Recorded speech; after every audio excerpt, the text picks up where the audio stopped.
I'll show you how exactly we will configure the Telegram trigger. We will click on this plus icon on the top right, type Telegram, and we will scroll down. So this workflow will get triggered when we receive a message. Hence, we will choose this on message trigger. Here, we will have to add a Telegram account. So we click on new credential.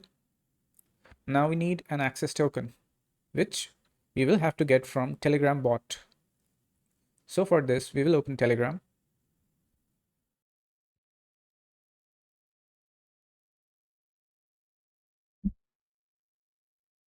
So here we have the Telegram. We'll search bot father and we open bot father. So you can see here, I have already created API tokens earlier, but I'll show you again from the beginning. So we will write to bot father with a backslash, and you can see here we have different options to choose from.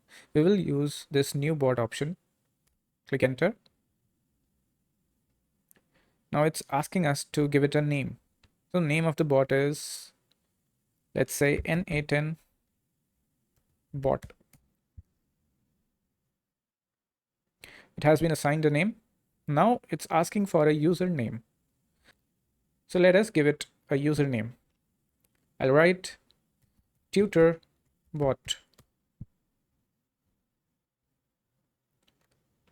So it says the username is already taken.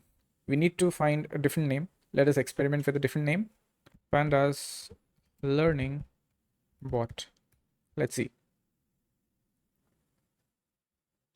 And if it's available or not. Yes, it's available. So our bot was created. It gave a congratulations message, and we have been given a token, which we will use.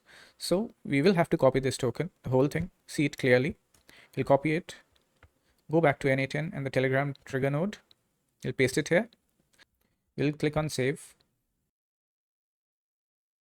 See, connected successfully. Great. Now Telegram has been configured.